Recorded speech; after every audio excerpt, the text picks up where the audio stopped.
सर्व जरा पीछे.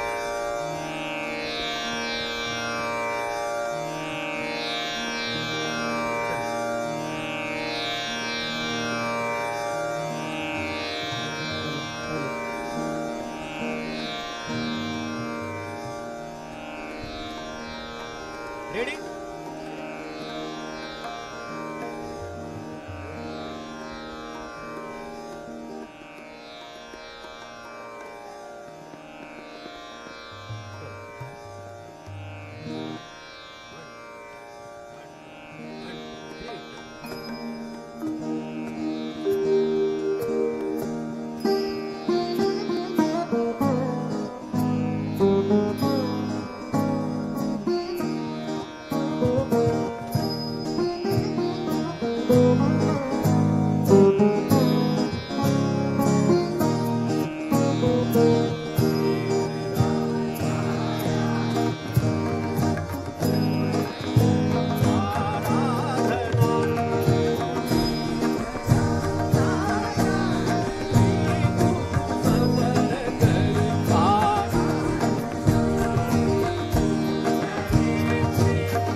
आराधना हे धरा नारायणी तू सफल कर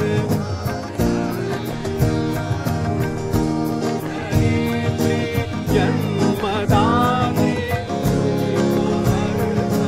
वंदना धरा नारायणी तू सफल कर आराधना हे धरा नारायणी तू सफल कर आराधना सफल कर आराधना सफल कर आराधना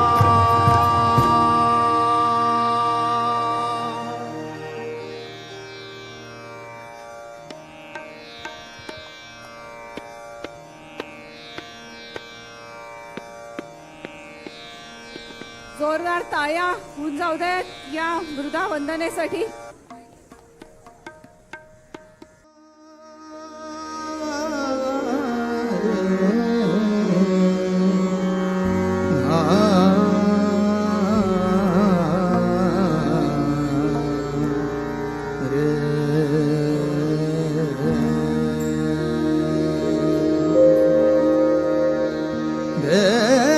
शंकर महादेव शंकर महादेव शंकर महादेव शंकर महादेव शंकर महादेव जटाजूट सिर गंगा जटाजूट सिर गंगा मदनारी त्रिनेत्र मदनारी त्रिनेत्र नाचत नटेश्वर शंकर महादेव शंकर महादेव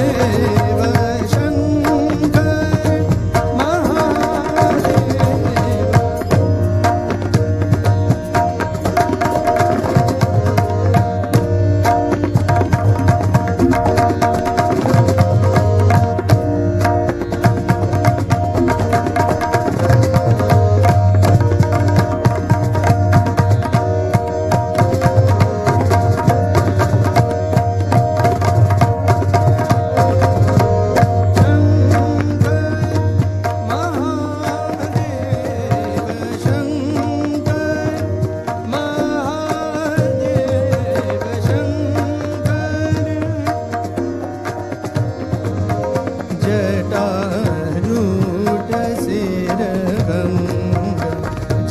जटाजूट सिर गंगा मदनारी त्रिनेत्र मदनारी त्रिनेत्र नाचत Nateshwar Shankar Mahadev Shankar Mahadev Shankar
both of you, you must write to the at least 30 prime ministers and presidents in the world. You choose your country, okay?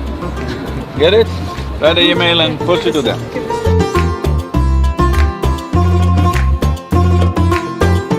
Save soil! Save soil!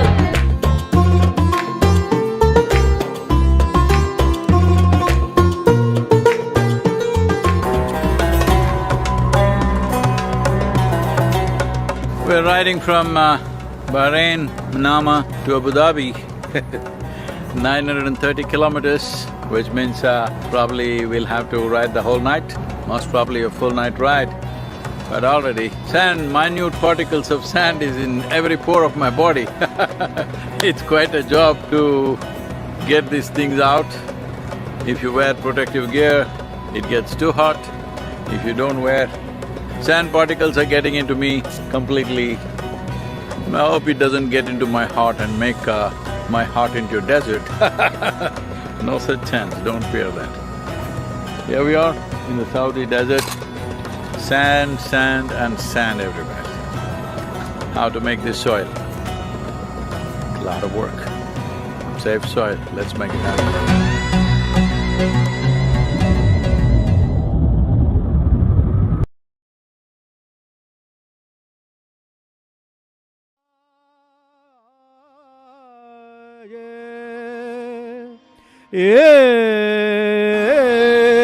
Garajat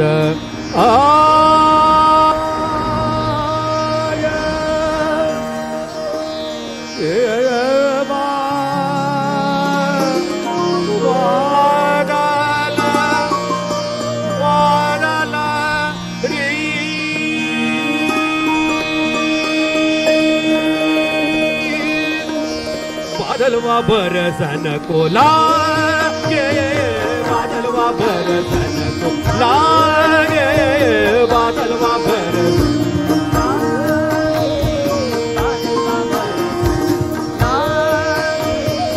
बादलवा बरसन को लागे रे, ननी ननी बूंदन गरज गरज चहुवार बिजुरी चमकत बादलवा बरसन लागे, बादलवा बरसन को लागे।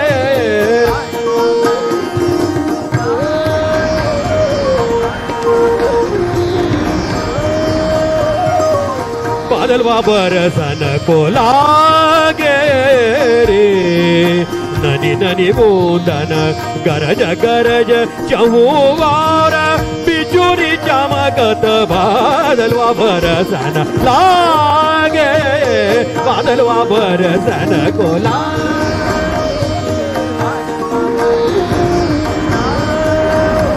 बरसन लागे,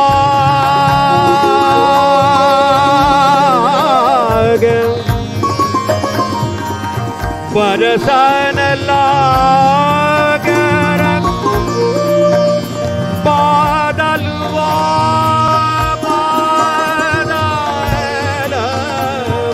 बादलवा बरसन को लागे, बादलवा बरसन को लागे,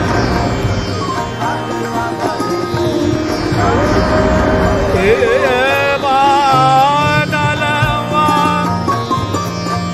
बरसन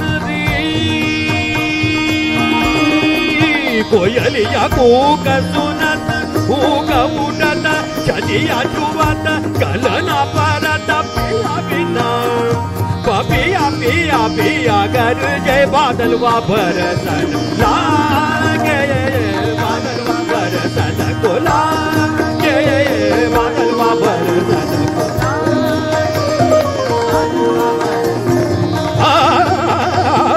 बादलवा बरसन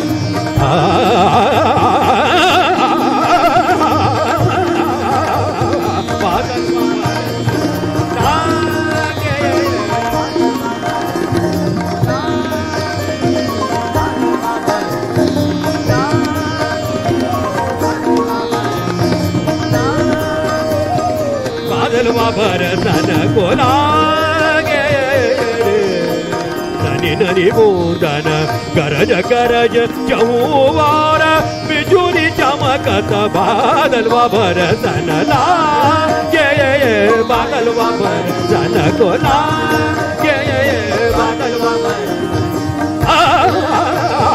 बादलवा बरसन,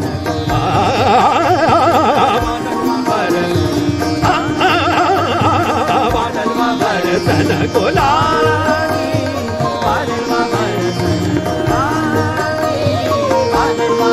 कोयलिया कूक सुनत मूक बुडत छतिया छुअत गलना परत पिया बिना पिया पिया पिया गरजे बादलवा बरसन लागे, बादलवा बरसन को लागे, बादलवा बरसन, बादलवा बरसन,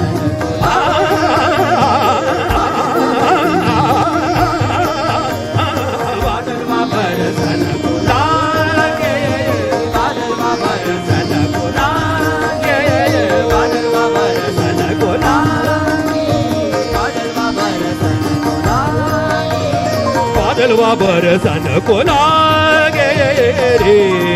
ननी ननी बूंदन गरज गरज चहुवार बिजुरी चमकत बादलवा बरसन लागे, बादलवा बरसन,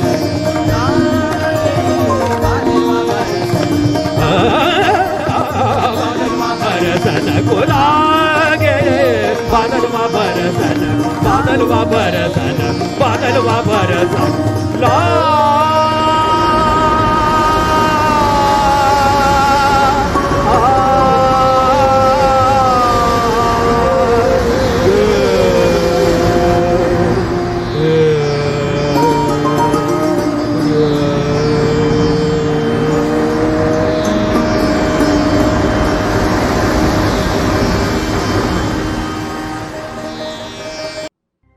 So can we Project Samskriti is an endeavor to nurture and impart India's classical arts.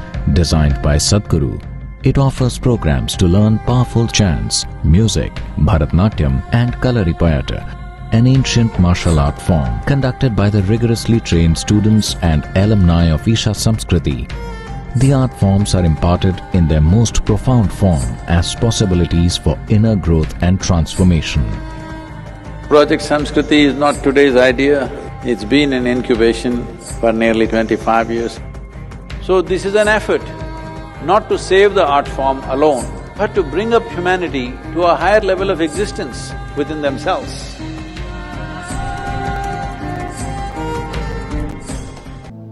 Namaskaram. One with a heart of fire, draped in the rivers and oceans of the world. Her hair of open sky, and her body the soil that we walk upon. Mother Earth, our source and sustenance. Time is ticking away.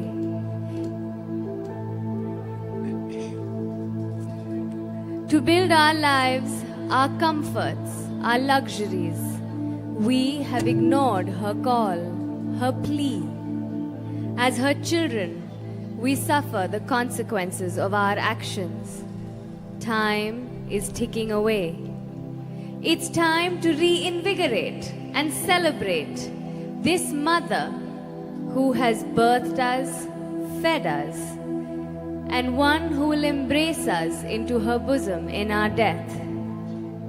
O Mother, in celebration of your grandeur, in concern for your well-being, in love with all that you are, we dance in tune to your rhythm as we are just a part of you.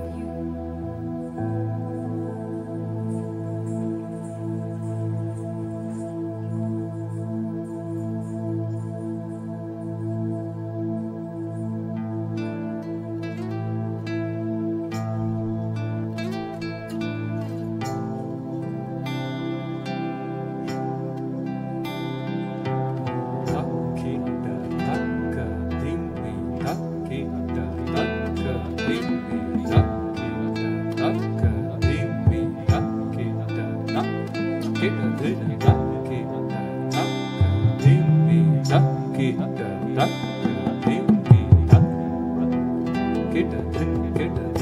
takita din kita dina kita takita taka dimi taka dimi takita takita taka dimi takita din ta kita taka din takita din kita din kita din takita dina kita dina kita din takita takita takita takita takita taka dimi takita din kita din kita takita din ta kita taka din takita dina kita dina kita din takita taka dimi taka jona takita din kita takita takita din kita dina kita takita takita takita din kita takita takita taka dimi taka dimi takita kita dina takita takita takita takita takita taka dimi taka dimi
takita din ta kita taka din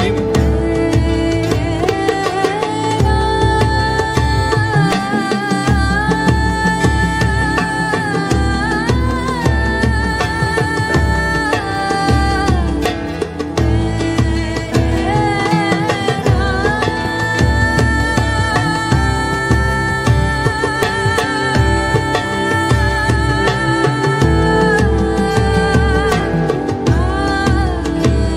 dina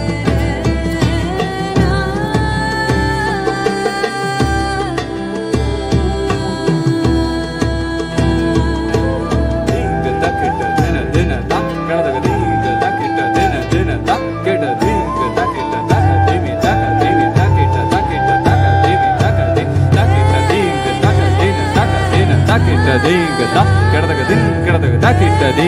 din takita dina kita dina kita din takita dina kita dina kita din takita dina kita dina kita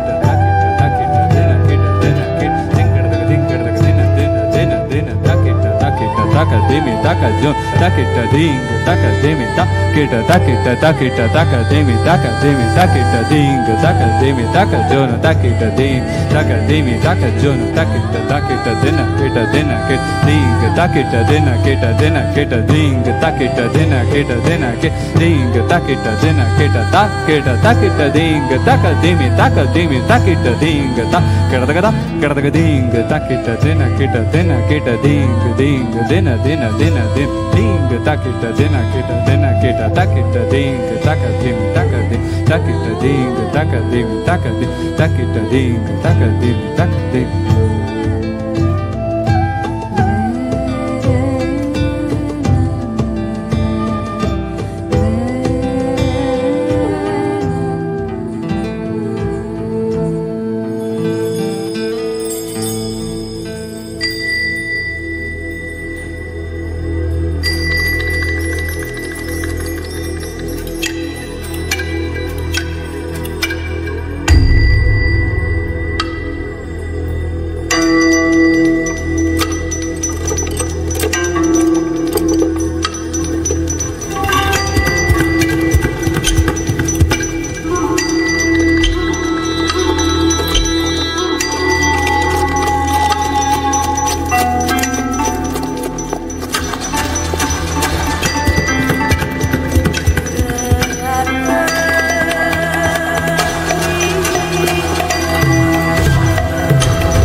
Beneath my feet, your soil.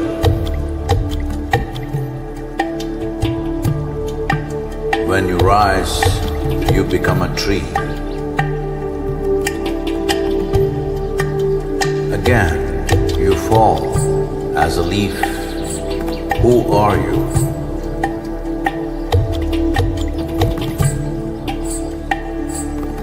You come up as a crop. You give me life as food.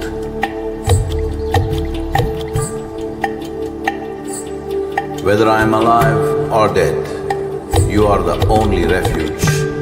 Who are you? You come as water. You come as milk. You come as honey. Who are you? If I eat it is soil. If I breathe, it is soil. If I die, it is soil.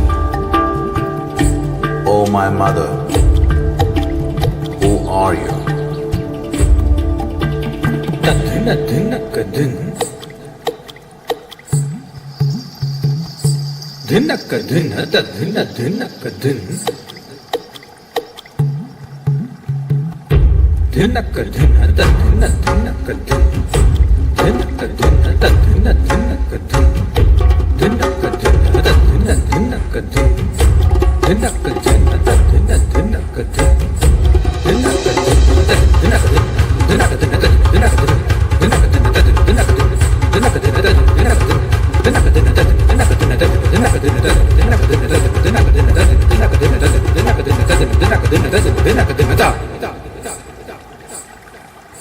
Soil. In the root, there is a stalk. In the stalk, there is branch. In the branch, leaves, bud, flower and fruit, all rooted in soil. That is not our making. The soil, the very soul of all life, shall neither perish nor is created, but in a constant turnaround. A tree and a termite hill, the rough hide of an elephant and the fine silk of the spider, the beasts that you kill and the people that you love, all a recycle of soil, soil and soil.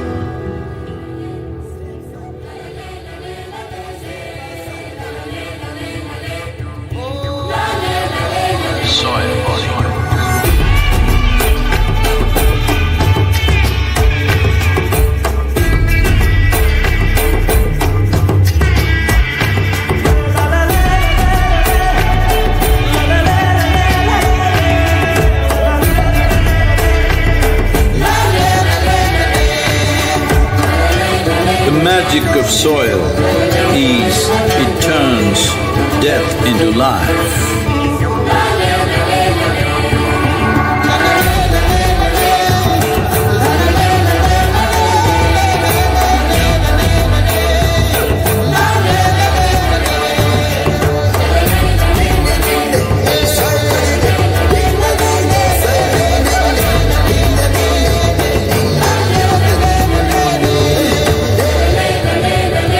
Depleted soils will not quench the fire of hunger. Unquenched hunger can burn the very world. This is a generational responsibility. Save soil. Let's make it happen.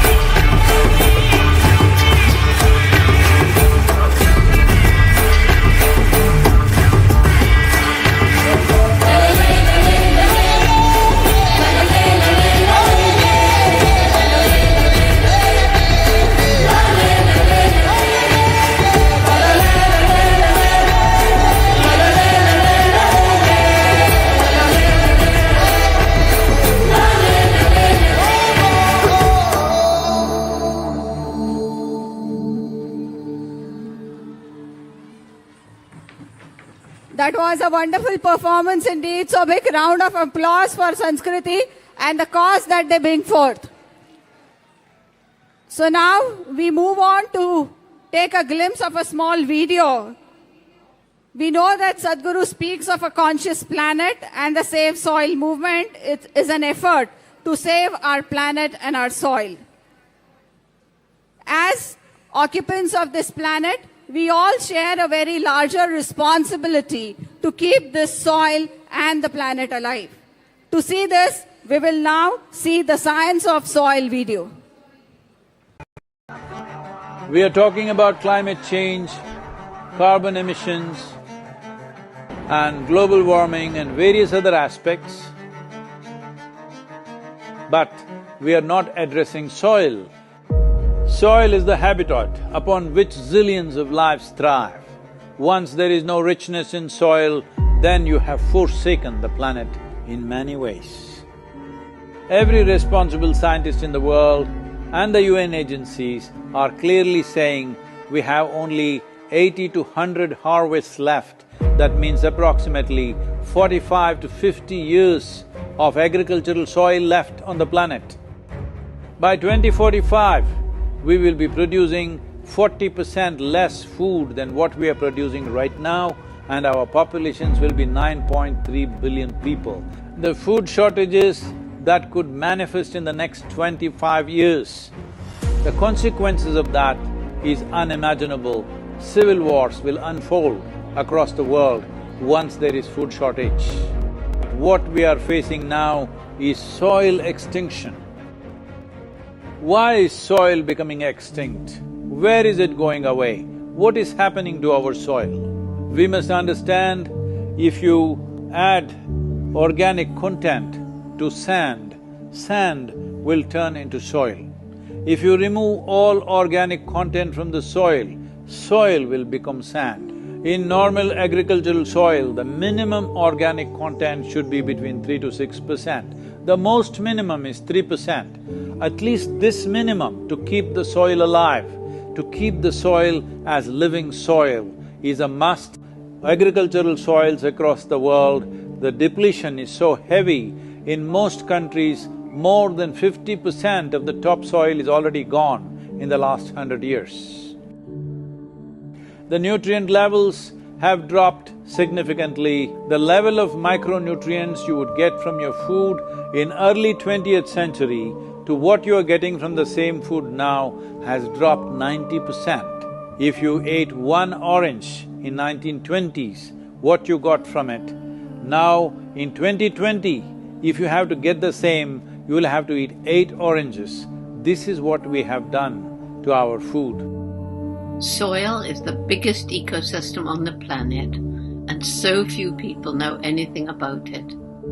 1 teaspoon of healthy soil probably contains more microbes than there are people on Earth. The microbial life in the first 12 to 15 inches of topsoil is the basis of our existence. It is this magic beneath our feet which has produced the life that we are.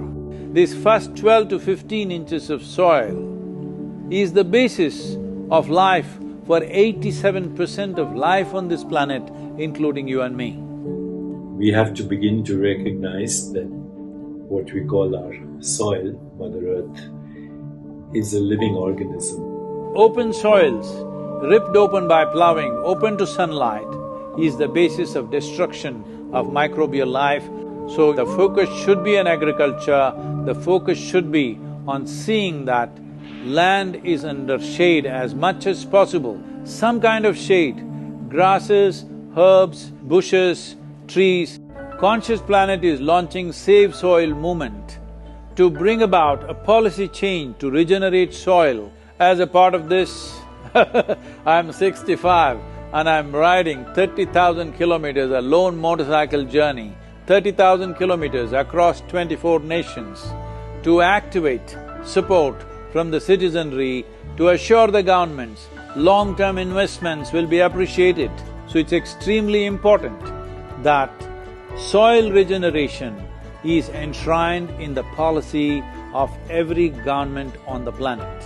We must change the narrative on the planet that soil is a wealth, a legacy we have received from previous generations, and we have to pass it on as living soil for future generations. We are in a cusp of time. If you do the right things now, in the next 15 to 25 years, we can significantly turn this situation around and regenerate the soil. But if we allow this to progress like this for another 30 to 40 years, after 40 years if we attempt this, then it could take 150 to 200 years because that much loss of biodiversity would have happened. From 21st of March for 100 days, the whole world, every human being on the planet should talk soil. We must hear the word soil, save soil everywhere to see that the narrative on the planet changes towards the most vital aspect of our life, the soil. Each one of you should reach as many people as you can to make this happen. Many global leaders and influencers are already participating in the movement. Be a part of this and let us make it happen. from my part as much as I can contribute. بالعربي أنقذ التربة لنفعل ذلك على أرض الواقع بمبادرات عملية وجادة ملموسة الأثر. أنقذ التربة save soil. And the movement that you are taken up, I could not expect any more God's blessing than that. Sadhguru, and this campaign is so important. We're going to save the soil. Do your part. And saving the soils. And our planet's future depend on it. Sadhguru, save soil, my friend. Save soil, let's make it happen. Antigua and Barbuda is part of the Save Soil mission. We commend you for what you're doing. That is why we are happy to sign the MOU. The science and philosophy that backs the thought behind the movement is tremendous. Save soil. Let's make it happen. Save the soil. We know what we must do, so let's make it happen. Let's make it happen. Let's make it happen.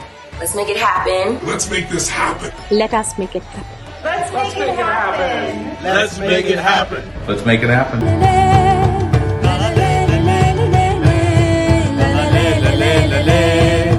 La le la le la le, la la le la le la le, la la le la le la le, la la le la le la le, la le la le la le,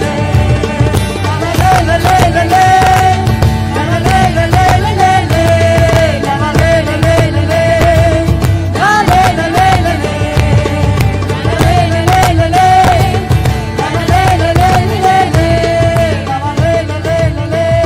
la le la le, la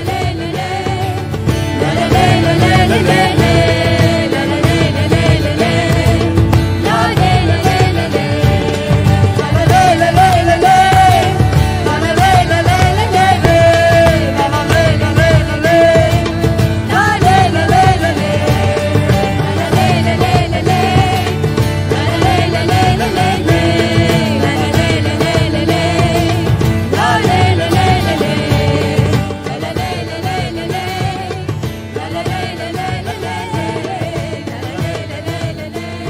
la le la le la le, la la le la le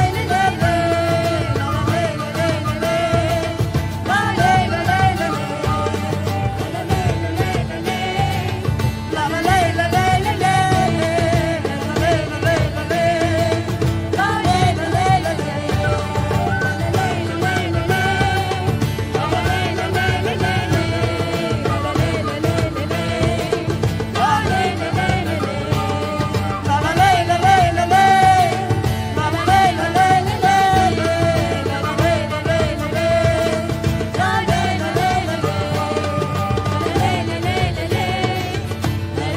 la le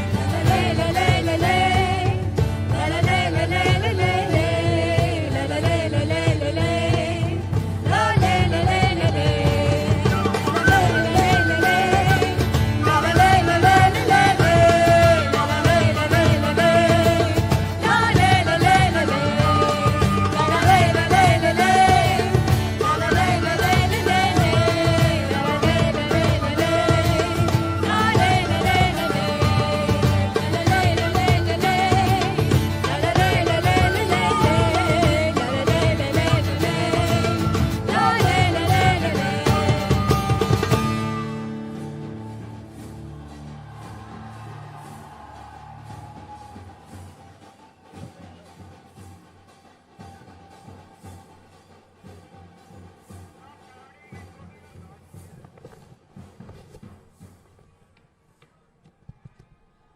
So dear Sadhguru, welcome to Nashik. Nashik welcomes you.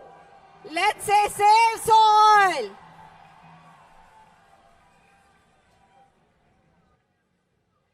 We are very happy to have you here to a program organized by Deshdut and Nashik District Maratha Vidya Prasarak Samaj jointly. We have been very fortunate that you bring to us the whole movement of Save Soil. I now request you to please come on the stage and grace the audience. I request Vikram Bhau and Nilimatai to please bring Sadhguru on stage.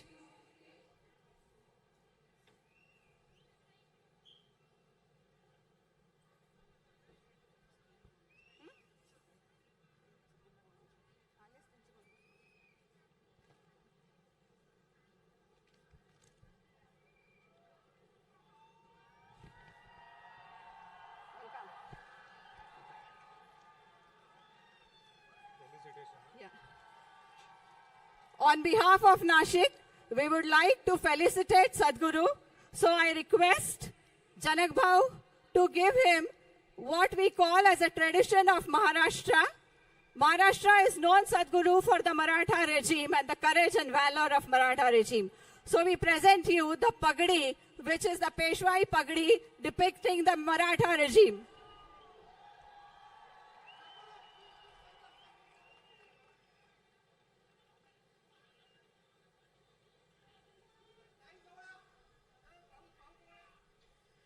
ही पगड़ी आहे ही पैठणीची पगड़ी आहे. Yevla is famous for the Paithani, and now we present the Paithani Shela.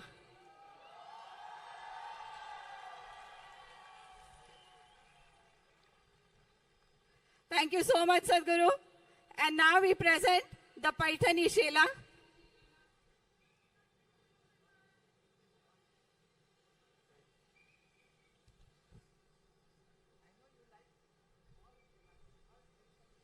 So Paithani is the weavers in Nashik district, particularly handloom sector.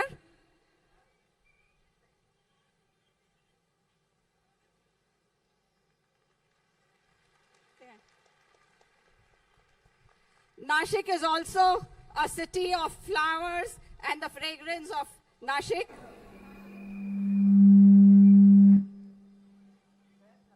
फुलांच्या नगरी मधनं सद्गुरूंना हा हार आणि हे एक छोटासा gift. Sadhguru, we present you the Pancha Tattva, the 5 elements. This is the water of Godavari. So this is the water of Godavari, the mitti, the air, everything. This is for you, Sadhguru. But I'm riding a motorcycle, I'm not driving a truck. That's fine, we'll carry it for you all the way to the ashram. We will be honored to do so. So it's now on to you, we are all eager to hear you. Thank you so much. Want to say something, please?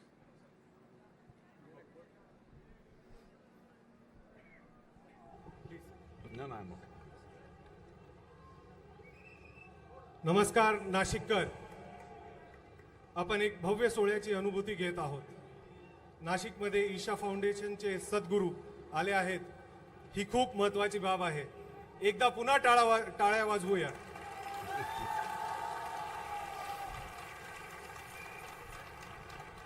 सद्गुरू नुसते आलेले नाही आहेत, तर माती वाचवा ह्या अतिशय महत्त्वाचा संदेश घेऊन आलेले आहेत. 26 देशांच्या मोटरसायकलवर प्रवास करत जगभरात माती वाचवा हा संदेश पसरवत ते फिरत आहेत. नाशिकमध्ये त्यांच्या ह्या कार्यक्रम होणे आपल्या सगळ्यांचा उत्साह वाढवणारी बाब आहे. Dearest Sadhguru, please accept our wholehearted welcome to our soil in Nashik. It is a big honor for us that on your world journey for Save Soil campaign to stop here and address our people. Nashik is one of the bigger districts in Maharashtra. It is unique for the reason that diversity and tradition of whole Maharashtra can be experienced in Nashik. This is one district which has diverse crop pattern through its climatic region and hence the diversity of living, yet it becomes typically of Nashik. So I say this is a unique place. Deshdut and Maratha Vidya Prasarak Samaj are very committed to organizing this event on the grounds of this educational institute, which is the largest education dissemination center in this district. Deshdut, as a media house, has also a wide presence across North Maharashtra. and both the organizations very well understand the fabric and pulse of living here. Nashik is predominantly an agricultural district. We grow everything from sugarcane, grapes, onions, pulses, vegetables to flowers. Our farmers are simple people who have been adapting themselves to the influences of crop pattern, market agencies, markets and consumers. However, I am proud to say that they are strong and ready to face the situation. We all understand the quality of soil is depleting. Our farmers are experiencing it every day. It is not only the farmers, but we consumers also are experiencing it in the form of quality and quantity of food. As you have been saying, it is time to act now. So we at Deshdoot see this program as beginning for the action to be taken. As a media, we are aware of our role to educate and inform and be catalyst for the necessary change. Deshdoot, being a 50-year-old newspaper, with the distinction of being a media of this soil, has always played its role very diligently. It has been a pioneer of sorts in many firsts that have contributed to a better change in the society of Nashik. Standing by the farmers movement was initiated at Deshdoot. We have an umbilical cord attached with our readers in the rural agricultural region. While this is so, we are updated technologically advanced media house. We are in the digital space, but maintain the values of journalism here too. As the modern world speaks of living in the metaverse, I, as a professional of AI, surely state that physical existence which relates to soil cannot be denied, and hence being rooted in all its senses is imperative.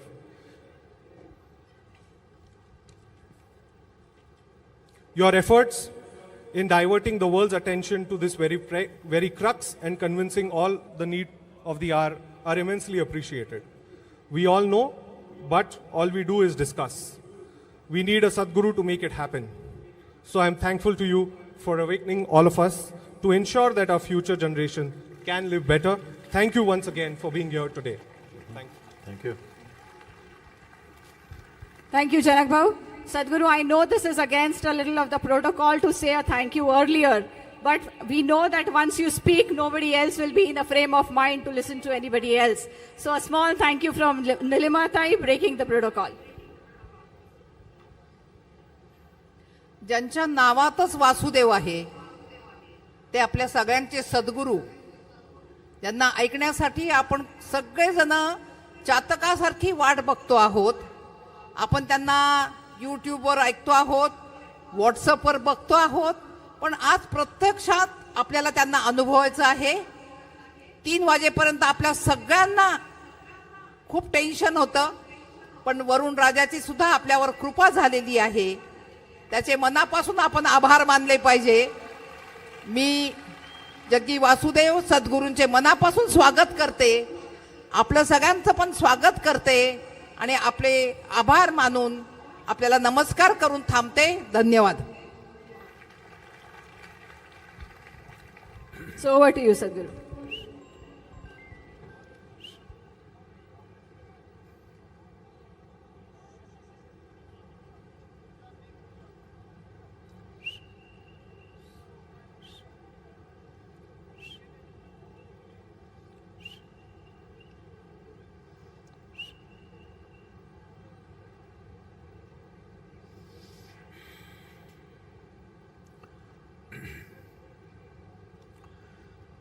कालो न जानाति तव जननम्, कालो न जानाति तव समापनम्, दृष्टो मया तव महाकारः योगेश्वर काल काल, योगेश्वर काल काल.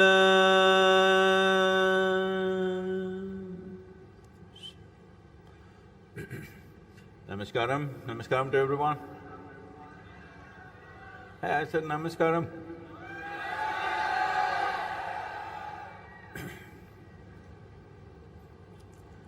Wow. Once you have come here as a human being, life got complicated. If you had come here like any other creature on this planet, stomach full, life settled. Once you have come as a human being, stomach empty, only one problem, stomach full, 100 problems. What happened to the human being? Why have we become a suffering humanity and a very destructive humanity? What's our problem? Because in terms of evolution, we are the flower of evolution, we are the peak of evolution. In terms of all the heap of creatures, we are literally on top of the world. But most human beings are not feeling like top of the world. All the time, all kinds of suffering. As I said, for every other creature, stomach full means their life was settled. For you, stomach full, all the problems begin. The human problem is just this. You heard of Charles Darwin? That was a question. Oh. Some 152 years ago, Charles Darwin went about propounding his theory of evolution, and he said, you were all monkeys and then you became human. Not me, he said, okay? But for a goat to become a giraffe, it took some millions of years. For a pig to become an elephant, it took many more millions of years. But for a monkey to become man, it happened rather too quickly, that's what they say. Anthropologists believe there must be a missing link because it happened too quickly from monkey to man. I mean women also, okay? Because oh, he's only saying only men were monkeys, what about us? Everybody. So today, the genetic scientists say that the DNA difference between a chimpanzee and you is only 1.23%. Is 1.23% a great percentage? Hello? Is 1.23% a great percentage? You won't pass anything with 1.23%. But in terms of DNA or in terms of physiology, that's how close to a chimpanzee you are, just 1.23%. But in terms of intelligence, in terms of awareness, you are worlds apart from a chimpanzee. And this is your problem, that you have an intelligence for which you don't have a stable enough body. If you had a very stable body, instead of 1.23%, if it was 99% at least, then you did not have to do any yoga. See? If you come a million years later, maybe it will be so, but you're a little too early, I'm saying. You have an intelligence for which you don't have a stable enough body, so one important aspect of yoga is to create a stable platform so that your intelligence works for you. Right now, your own intelligence bothers you all the time. If you are with others, you may suffer other people, but if you're alone, you suffer yourself. Hello? Hello? Am I telling the truth about the people of Nashik also? So, why this has happened to us? That our intelligence has become a problem. Tell me, should intelligence be a solution or a problem? It should be a solution for everything. But unfortunately, most people have made a problem out of it because nature offered you a certain level of cerebral capability. If I ask you a simple question now, you must say yes or no, because I'm going to bless you, those who are silent will get blessed just like that. Okay? Would you like your intelligence to be sharp or blunt? sharp. So if you have a very sharp instrument in your hands, suppose you have a sharp knife in your hand, but your hand is not steady, it's like… well, your intestines will be out. Hello? Why we don't give a knife to a child's hand is not because the knife is dangerous, because a child doesn't have a steady hand and is not conscious enough, he may harm himself or he may harm somebody else. Right now, that's all that's happening to you. Compared to all the other creatures, you got the sharpest intelligence and you're hurting yourself and hurting everybody else and hurting the planet itself. If you had the brain of an earthworm, you would be very peaceful. Hello? And you would also be eco-friendly. Yes. But what to do, you got such a big brain. This is the greatest gift you have.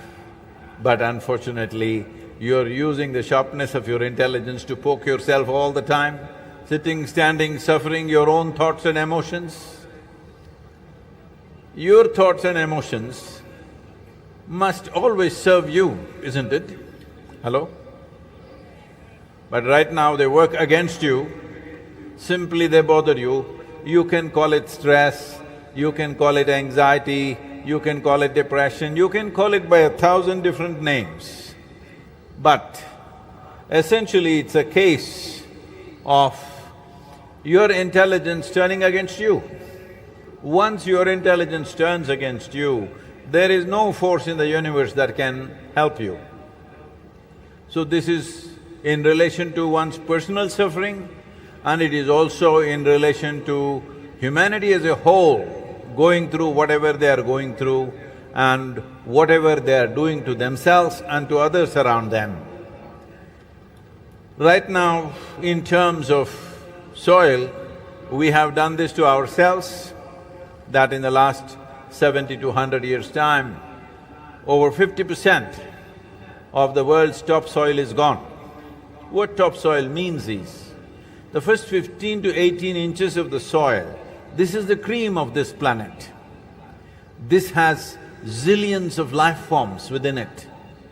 It is because of these life forms, all this microbial life, that you exist today, because 60% of your very body is microbial life. Apart from that, even in terms of evolution, we as a life, a complex life like this became possible only because of the microbial life in these 15 to 18 inches of soil. These 15 to 18 inches have zillions and zillions of lives, millions of species. A handful of soil could have 8 to 10 billion organisms, a handful of soil. That's how rich with life it is. It is the largest living system, not just on this planet, in the known universe, it is the largest living system. But nearly 50% or over 50% of the topsoil is gone. To create 1 inch of topsoil, it would take 600 to 800 years if there was no human footprint. At the present level of human footprint, at the present level of human activity, if you have to create 1 inch of topsoil, it would take 13,000 years. Does anybody have that kind of time here? Hello? 1 inch would take 13,000 years with the present level of human activity. So saving the soil that is right now still there on the planet is most vital, because otherwise we will driving the whole human populations towards famines. Famines are something that used to happen 70 to 80 years ago all across the world. Famine is the most terrible way for a human being to die, because it will take 3 to 4 months to slowly die. India has seen some debilitating famines in the past. In 1942, we had a famine which took 3.2 million people. 3.2 million people died in 4 months' time in a most painful way, because you don't die immediately, you die over 3 to 4 months slowly, till every ounce of flesh is eaten up. Slowly one dies. After so much infrastructure, so much technology, so much knowledge, so much education, if once again we drive towards a famine, there is simply no excuse for human beings. Hello? Never again we should drive towards famine, because the most horrendous things happen when there are famines. Already 2 nations in Africa are going towards famine this year. It is expected 6 to 7 nations will go towards severe famine. In these 2 nations which have already gone into famine situation, they are talking about 350,000 children may die in the next 6 months' time. It's still happening, already happening. When will it come to us is the only question, because every responsible scientist is clearly pointing out that by 2045, we will be producing 40% less food, and our populations will be over 9.2 billion people. That is not a world you want to live in. That is definitely not a world where you want to leave your children and go. You want your children to live better than you. Am I assuming wrong? This is not a philosophy, this is not an ideology, this is not a religion, this is not morality. Something intrinsic to you, your humanity desires that your children should live better than you. But right now what we are doing is just this, the fundamentals or the foundations for good life for future generations, we are taking it away. Whether individual people live well or not are subject to many realities and their own will, but if there is no rich soil, nutritious food, clean water, pure air to breathe, if these things are removed from the world, we have removed the basic foundations of good life, and that's exactly what we are doing for future generations right now. But as a generation, we have this opportunity that in the next 10 to 15 years' time, we can make a significant turnaround. It is very much possible to do this, but if we allow this to go for another 25 to 40 years' time, after 40 years, even if we want to revive the soil, we will not be able to revive the soil because the loss of biodiversity is happening at such a pace. On an average, according to UNFAO, the number of species of organisms that are going extinct per year are 27,000.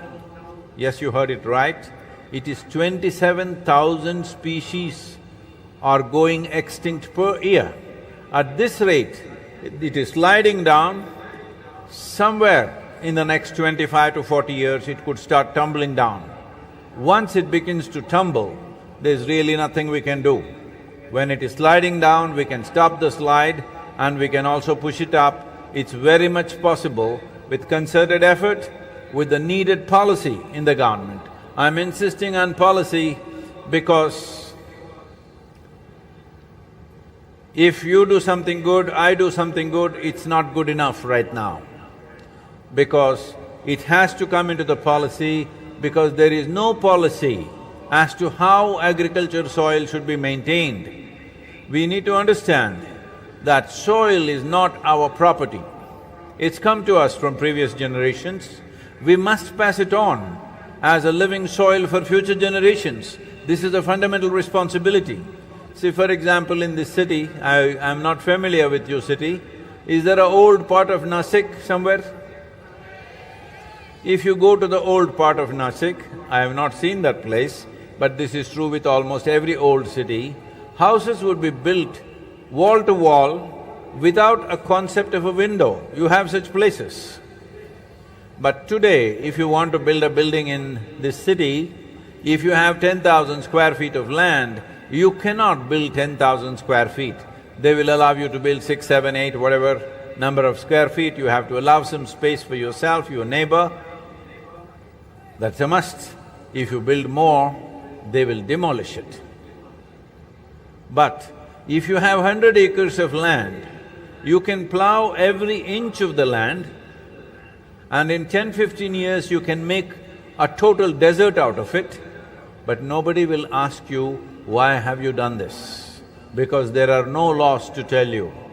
So all we're asking from the governments across the world is to make it mandatory by giving strong incentives that every farmer, if he wants to own agricultural land, there must be a minimum of 3 to 6% organic content. Minimum most is 3%. According to UN agencies, to call soil as soil, there must be minimum 3% organic content, at least that much. 3% organic content means it is kind of a famine diet for the microbes. At least they will stay alive. The species will not start going extinct as they're going, so they need to eat, and they can only eat organic content. And organic content, I want all of you to get this because there are lots of young people, they keep on telling me, Sadhguru, my friend has come up with an app, it can fix everything. Well, I think you are the Swiggy population. You think food comes from Swiggy? No, Swiggy may deliver it to you or some other app may deliver it to you, but somebody has to cook it, somebody has to grow it, and it's always grown on land, just for your information. No food is coming from Moon or Mars, it's always grown on the topsoil of this planet, nowhere else, because there is no substitute for soil. There is simply no substitute for soil. The magic of soil is such that even if you sow death, it sprouts life. This is the nature of soil. Everything that you know as life, this tree is soil. If you've seen a worm is soil, an insect is soil, a bird is soil, an elephant is soil, you and me are soil. Just everything that you have seen as life around you, all coming out of soil. We come from soil, we thrive upon soil. When we die, we go back to the soil. The only question is, will we realize this now or will we realize this only when we are buried? When shall we realize this? That is 3.5 people. Oh. Now that you're raising your voice, I think I can tell you a story. Can I tell you a story?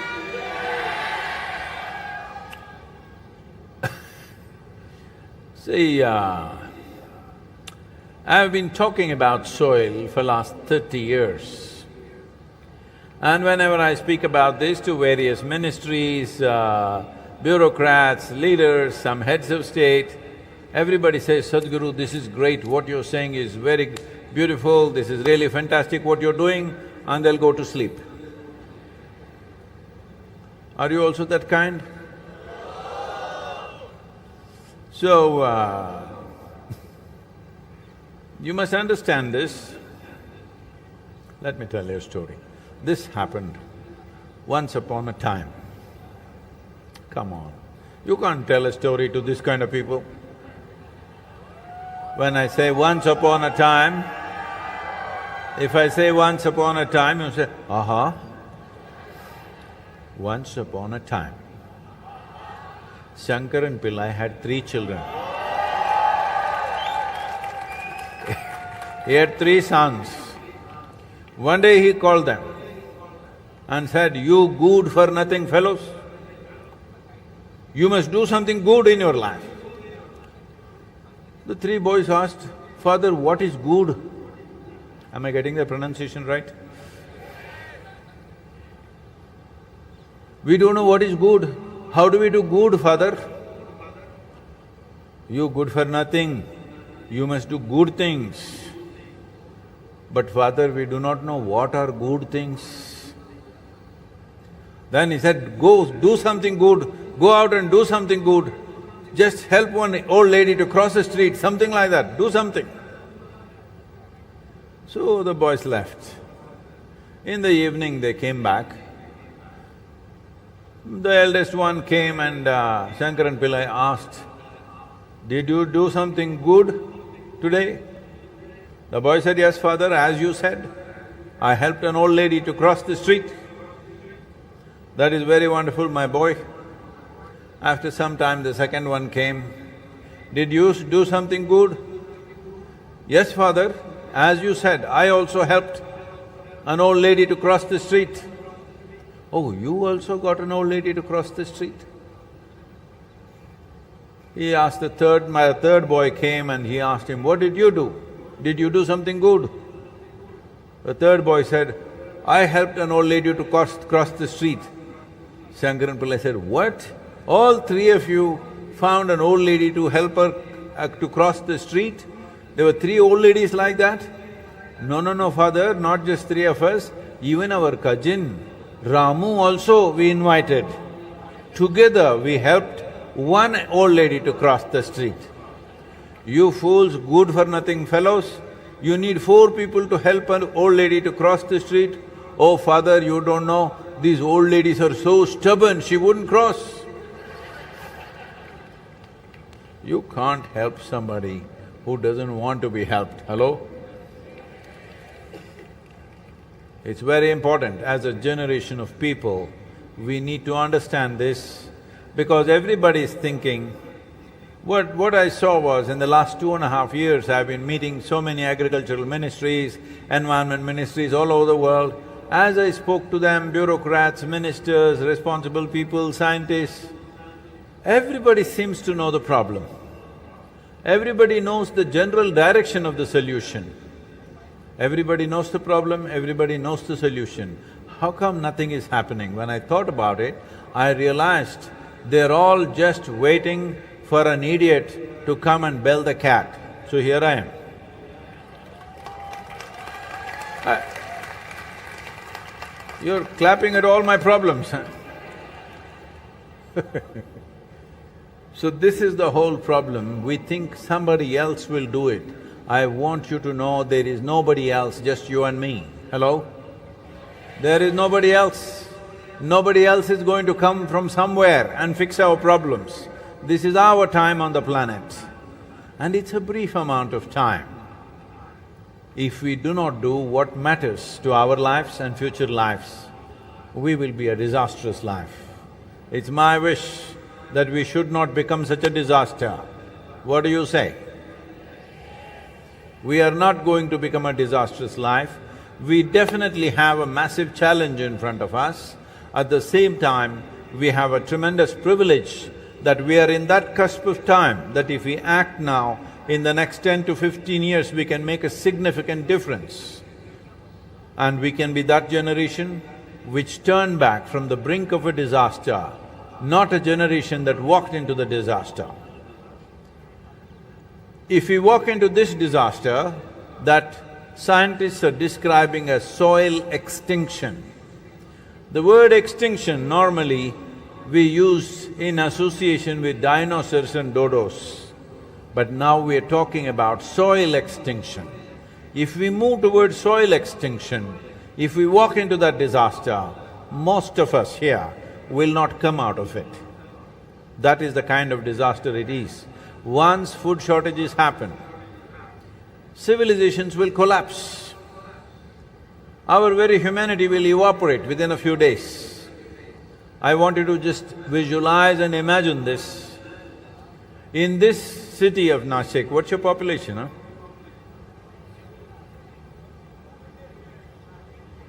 What? 25 lakhs, oh. You are a lot of people, In this city, if 40% of the people have not eaten anything for 3 days, do you think you can live in this place even if you have food at home? Hello? All pretensions of civilization will just vanish in 3 days' time if people have not eaten for 3 days. Terrible things will happen. This is not to paint a dark picture. This is to act now so that we don't move towards such situations. There are 2 ways to handle life. One is to mitigate the possible disasters before they happen. Another is walk into it and then grieve over it. Why I am saying this is because humanity has again and again walked into the same disasters, and after it is over, we all cry about it. World War I happened, terrible things happened, and everybody made up their minds, never again we're going to fight, enough is enough. In Europe, where World War I happened, within 25 years, number two happened. No, I'm not talking about that.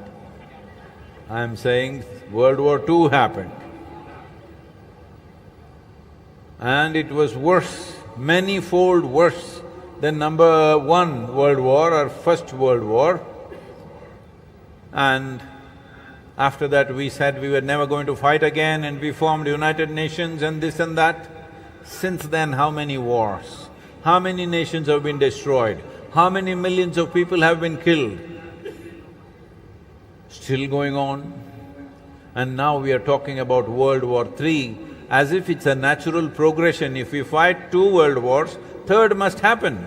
Number 1, 2, 3 must happen, right? Hello?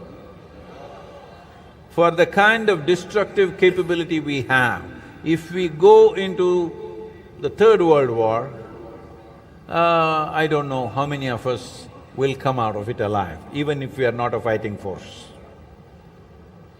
Because the disruptions that will happen in the world will be such. Right now, one war in one country, already 6 nations are going into famine. If a world war happens now, with the kind of population that we have, I want you to understand, in the beginning of 20th century, we had only 1.6 billion people on the planet and 330 million in this country when we got independence in 1947. But today we are nearly 8 billion people. In the country we are 130 crore people, that means 1.3 billion people. With this population, if any disruption happens, more than the war, the famines will kill 10 times more than the bombs and bullets. And bombs and bullets will be will be compassion compared to starvation deaths that happen in the world. So why am I coming and telling you these ugly things to you? Because we have created a situation that can lead to something very ugly if we don't act now. If we act now, we can turn this around. Action needs not that you go home and fix your kitchen garden today, that is very cute of you, but that is not a solution. We must understand, nearly 71% of the world's land is plowed, that is, it is under agriculture. 4.2% of the world's land is paved because it's urban lands. So nearly 76% of land is either plowed or paved. What does this mean? Approximately 1 billion years ago, it seems, one very smart algae or a fungi came up with this brilliant idea that they could cook their food using the perpetual energy of the sun. That phenomena today we call as photosynthesis. Before photosynthesis started on this planet, the oxygen level in this atmosphere was just a little over 1%. Today it is 21%. Only because it's 21%, a life like this has evolved. Complex life forms happened on this planet, and even right now we are breathing only because it's 21% oxygen. Last 2 years, even with mask on, you've been breathing because it's 21% oxygen.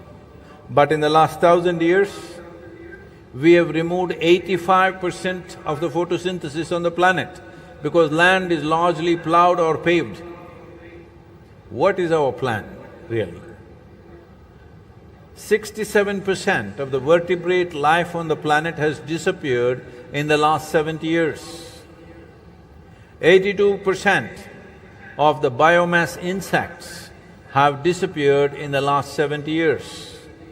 92% of freshwater aquatic life has disappeared in the last 70 years. What is our plan for this planet and for ourselves and for future generations. What is our plan?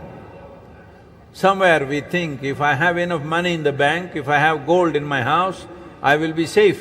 There is no such thing. Once there are food shortages, your money, your gold, your wealth, your education, nothing will mean anything.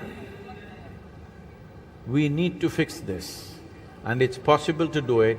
As citizens of a democratic nation, the simplest thing that you can do is raise your voice and keep it raised till the needed policies happen in your state and in the country.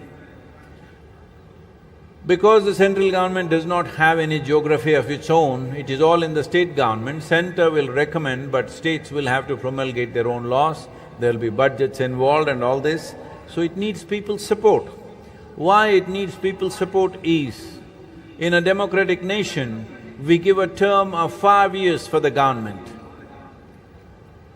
How will any government act upon things which will take 15 to 20 years to bear results, when their term is only 5 years? Even if you happen to be a minister or a chief minister or a prime minister of this country, if you were given an opportunity, would you try to do things within the 5 years? Or would you attempt doing things which will produce results in 15, 20 years? Naturally within 5 years, and that's all that's happening. Unless people give a mandate, first of all, we must understand, governments are not elected to do something fantastic. Governments are elected to fulfill people's mandate. But where is the mandate for long-term well-being of this nation? Have people ever spoken for long-term well-being of this nation? Have people ever spoken for the future of their children? No, they're only asking for 2 rupees discount in the petrol prices, they may get it. They ask for 1% discount in their income tax, they may get it. But when has a population anywhere in the world, 60% of the adult population stood up and expressed their concern for long-term well-being of their nation and future generations? When have they done it? They have never done it. So you can't blame the governments because people have never expressed this. So we must understand, this is not an agitation, this is not a protest, this is not an expression of our anger or resentment, this is an expression of our love and responsibility for the life that we are and the life that's around us and the life that should be beyond us. Should life be beyond us? There are many young people who call themselves Generation Z. That scares me. That sounds like the last generation. Z, please drop Z and do something, call yourself AB.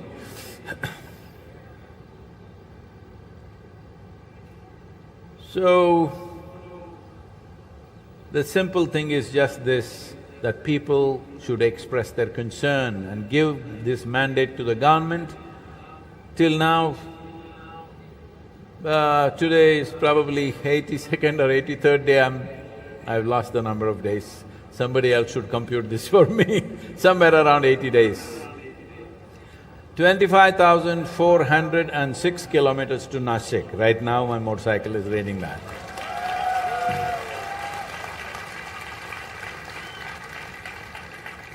74 nations and 4 states in India have signed up for safe soil policy.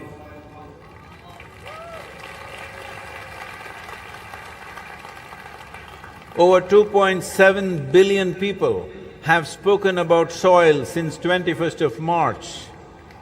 Never before has anything like this happened. So, to raise a voice and to keep it raised for some more time till policies happen. On the way, I covered 27 nations, but above all, I was at COP15 in Ivory Coast, where 197 parties, including European Union, CARICOM and Commonwealth nations, African Union and South American nations were all there. The Save Soil policy has reached all of them. it is all in consideration in all these nations. Most nations will anyway go for it. We are very sure of that now, with 2.7 billion people speaking. But I want 4 billion people, hello? Now people of Nashik, will you do it for me? Deshdoot can easily do it for me? Or do you want me to endlessly ride like a crazy man? This many people, and you even have smart companions these days. No, I'm not talking about your wife or husband or your friend, I'm talking about your phone. Hello? You have such a smart companion in your pocket, you must do incredible things, because what you have in your hands today is a powerhouse. Sitting at home, you can talk to the entire world. When was this ever possible? In the history of humanity, this is the first time that you can sit at home and you can talk to the entire world.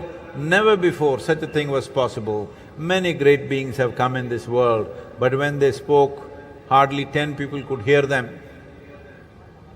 This is the first time that you have a privilege like this. Will you use your smartphone just to send silly messages, or will you do something wonderful with that? This is the question I'm asking you. You must use this powerhouse and manifest what is good for us, what is good for life, what is good for future generations. As human beings, we have found so many ways to divide ourselves. Our nationality, race, religion, caste, creed, all kinds of things. How we can be different from each other, how we can confront each other, how we can engineer a conflict among ourselves. We have become such experts. When we have a situation like this, is it not very important that we find a common denominator among ourselves? If you do not understand what is this universal consciousness which unifies everything, at least you understand this much. All of us come from the soil, thrive on the soil. When we die, we go back to the soil. Well, this happened. It's a story. Come on. Once upon a time. No. There was a potato farmer. I forget the name, he was saying, you grow everything in Nashik. Do you grow potatoes? So, potato farmer one day wanted to eat mangoes, and he went in search of a mango tree, and he found a mango tree. But out of sheer habit, being a potato farmer, he started digging the ground for mangoes. When he found no mangoes, he became furious and dug furiously. After some time, the tree came down upon him. This is the story of humanity right now. This is what human beings are doing. In search of human happiness, in search of human well-being, we are trying to turn the planet upside down. Right now, do you see me? Hello, all of you. Even if you're not listening, do you see me? Use one hand and point out where I am. Where am I? Hey, don't show like that, what is that? I'm not there. Where am I? Yeah, you got it all wrong. You know, I'm a mystic from southern India. Right now, this light is falling upon me, reflecting, going through your lenses, inverted image in the retina, you know the whole story? So where do you see me right now? Within yourself. Where do you hear me right now? Within yourself. Where have you seen the whole world? Within yourself. Where did pain and pleasure happen to you? Within yourself. Where did joy and misery happen to you? Within yourself. Where did agony and ecstasy happen to you? Within yourself.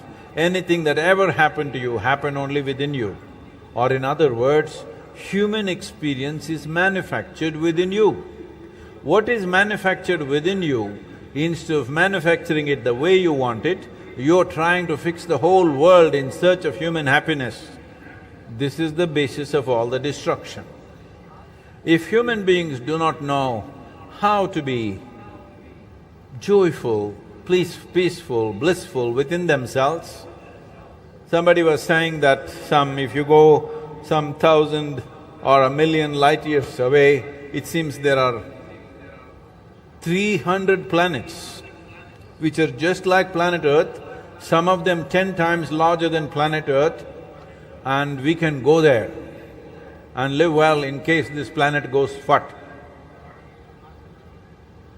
I said, see, as long as you're in search of your happiness, as long as you're in pursuit of your happiness, if we find 8 billion planets and give one to each one of you, within 100 years you will destroy it anyway. Because if you are trying to extract happiness from the world, you will destroy it because you will be like a potato farmer who is digging the ground for mangoes. You will not find mangoes there, so you will dig till the tree comes down. This is all that's happening. If your body becomes pleasant, we call this health. You want it? Those of you who didn't say anything, I'm blessing you. Once again, I'll give you a second chance. Pleasantness of the body is called health. You want it? That's better. If it becomes very pleasant, we call it pleasure. Oh. If your mind becomes pleasant, we call this peace. If it becomes very pleasant, we call this joy. If your emotions become pleasant, we call this love. If it becomes very pleasant, we call it compassion. If your very life energies become pleasant, we call this blissfulness. If it becomes very pleasant, we call it ecstasy. If your surroundings become pleasant, we call this success.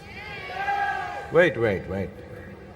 That one thing you must wait, because to create pleasantness in your surroundings, you need the cooperation of the times in which you exist, people who live around you, the forces that are functioning around you. There are many things which has to fall together to create pleasantness of your surrounding. But to create pleasantness of the body, pleasantness of the mind, pleasantness of the emotion, pleasantness of your life energies, it is 100% your business. Hello? It is 100% your business. If you are here right now, joyful by your own nature, not because of something, then you would be doing what is needed. Have you noticed on a particular day when you're very happy, how wonderful a person you are? That one day, I mean. Hello? Have you been like that at least one day?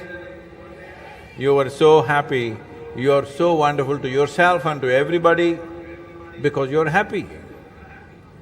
And when you're happy, have you noticed 24 hours, poof, passed off like a moment. You had such a day? Another day you're like this. 24 hours feels like 10,000 years. Have you noticed that? That also you had? Oh. So, only miserable people can have a long life. If you're joyful, it gets over before you know what is happening.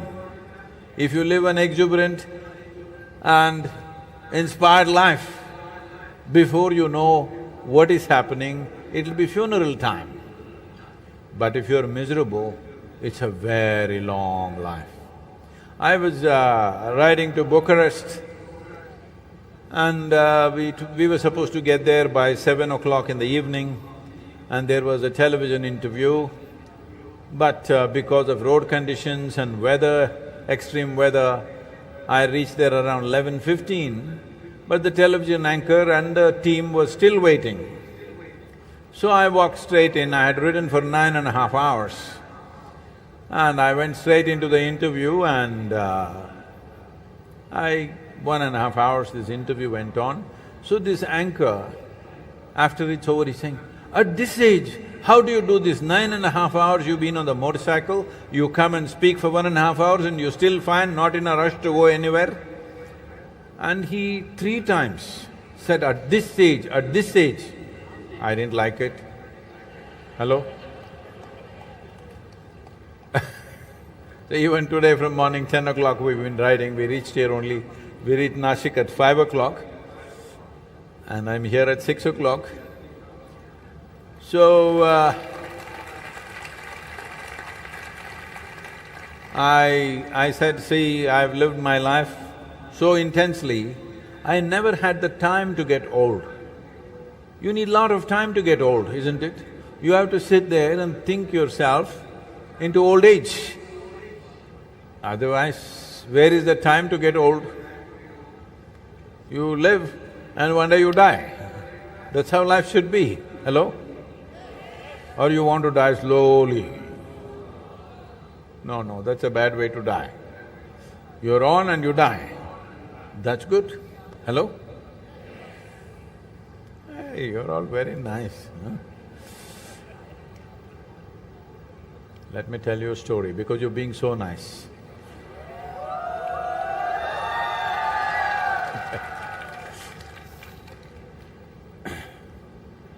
It's not once upon a time. Just some time ago, or you can say it's once upon a time. What would you think if it's once upon a time, how many years would you think? 50 years is once upon a time? 60 years is once upon a time? Okay. So approximately 60 years ago, I had a great-grandmother. She just wouldn't die.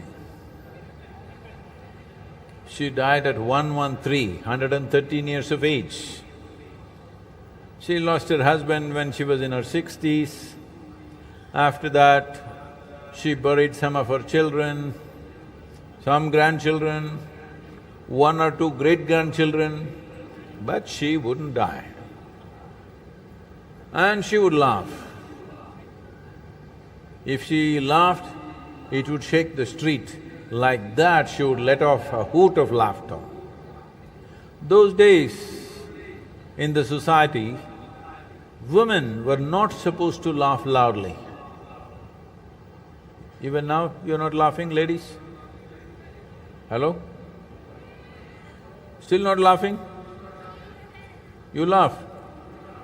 I'm not hearing anything.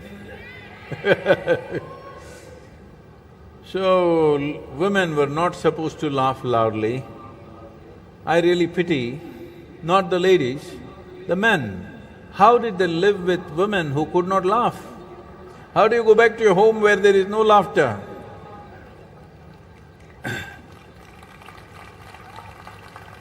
But my great-grandmother, if she laughs, the whole street will shake. Like that she will laugh and she won't die.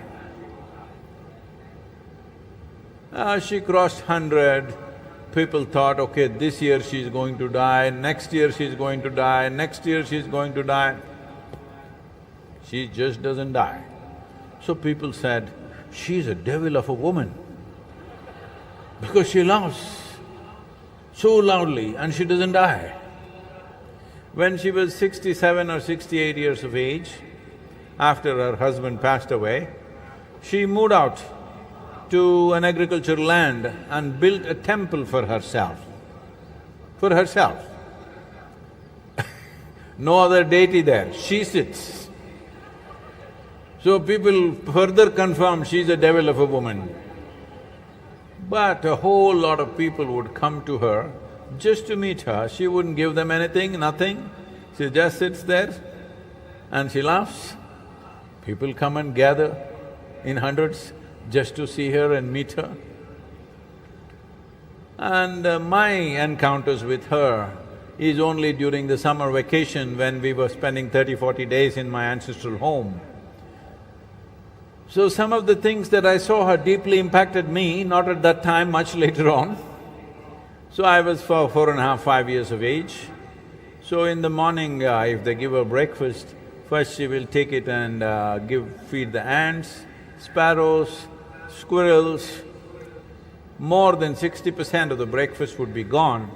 Of course, there were self-appointed advisors who would say, "You old woman, you're throwing away all your food, you will die like this." They all died. All advisors, they all died. She lived. And she would be sitting there and watching these ants eating the food, tears would be streaming down her cheeks. She would be just sitting there, and when people said, "Why don't you eat?" she would say, "I'm full," looking at the ants eating. I did not understand what she was doing. I was 4.5, 5 years age. As far as I'm concerned, ants means they always, we're wearing shorts, they always go up my legs and cause me jump all over the place. So my experience of ants is I want to exterminate them. She never stopped me from doing what I had to do, but she would sit there and shed tears. And when I asked one day, "What are you so emotional about these ants?" she just let out a hoot of laughter and said, "One day you will know." It took me over 20 years to know what it means to be connected with life like that. This is what yoga means. To experience everything as yourself, to be nourished by life. People continuously, just about every town I go to, first thing they ask is, "Sadhguru, where do you get this energy?" I say, this is a living cosmos. Is somebody stopping you? Is state government put a meter on the cosmic energy for you? Is somebody stopping you except yourself? No, you made yourself like a concrete block. If you're a real concrete block, at least you must plug these two holes and try.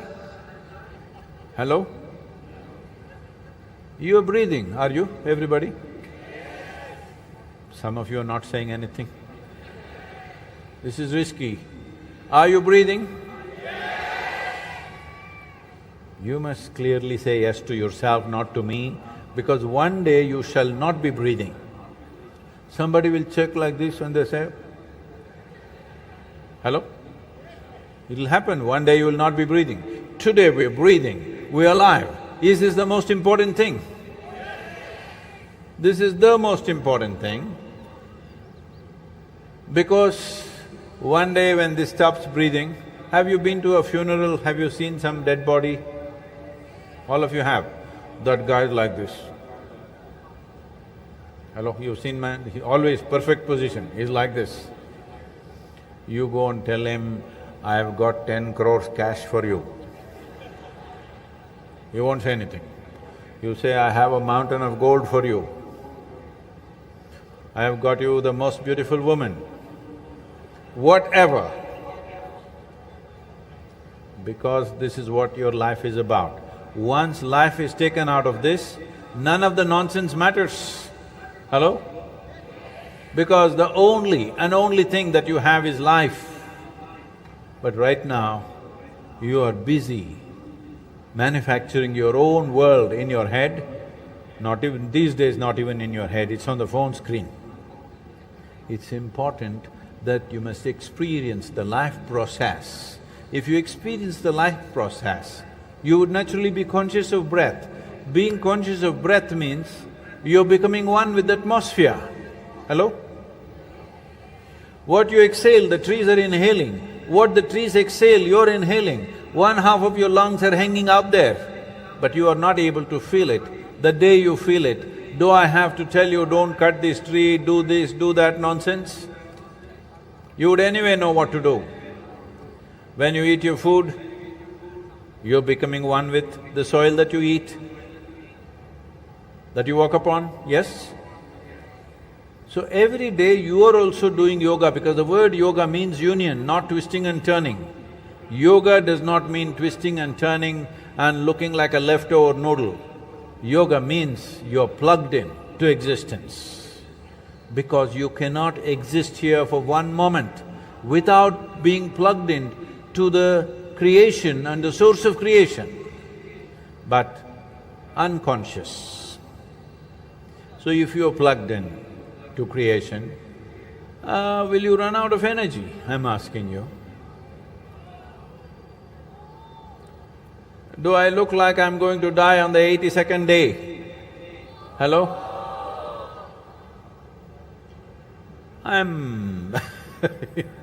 Everybody said, Sadhguru, don't do this, Sadhguru. Nobody can do this 100 days non-stop riding. And this is the… as I said, this is the 534th event in these 82 days.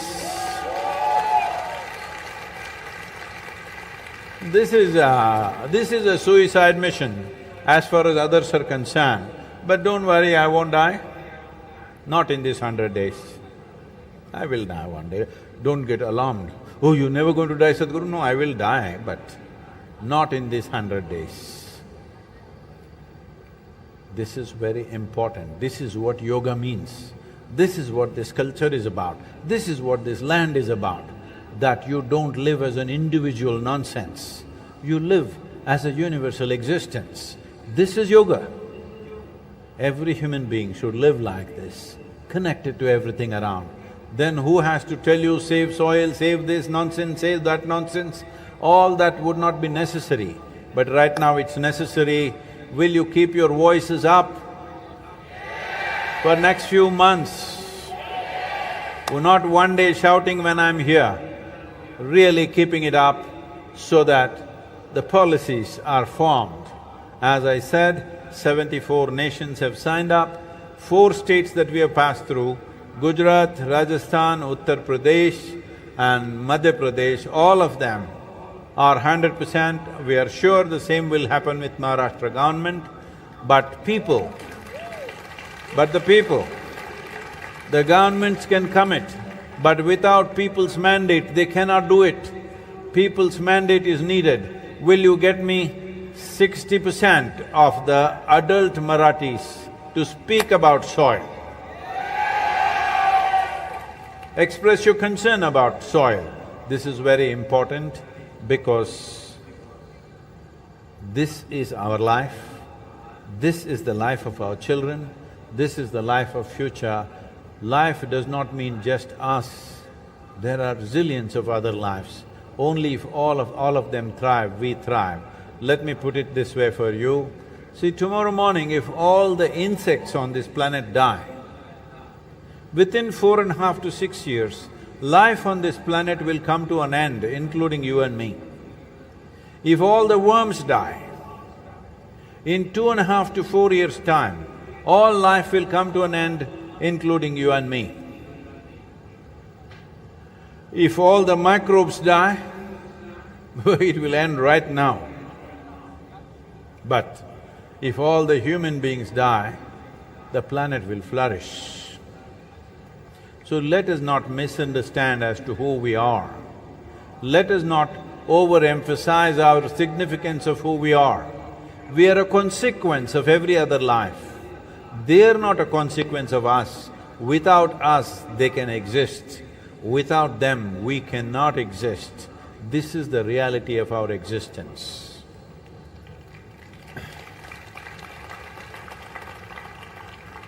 Though I just was about to sing a lullaby to you. Hello? What, you want a lullaby, you'll fall asleep right here? Because you're staying awake and staying alert, let me tell you another story. This happened in 2060. When did it happen? 2060. A few scientists sought an appointment with God and they got the appointment. They went there and told him, "Hey man, you've done really well with creation, you've done a great job, but everything that you can do, we can also do now, so it's time you retire." God said, "Oh, is that so? What is it that you can do?" They dug up some soil, made a vague image of a human child and did all kinds of things. In a few minutes, the child came alive. God said, "This is very impressive, but first get your own soil." There is no substitute for soil. There is no such material anywhere in the known universe. These 15 to 18 inches of topsoil, there isn't a magic like that anywhere in the known universe. If we do not protect this, if we do not keep it alive for ourselves and future generations, we will be committing the greatest crime that humanity can ever commit. Thank you very much for being here.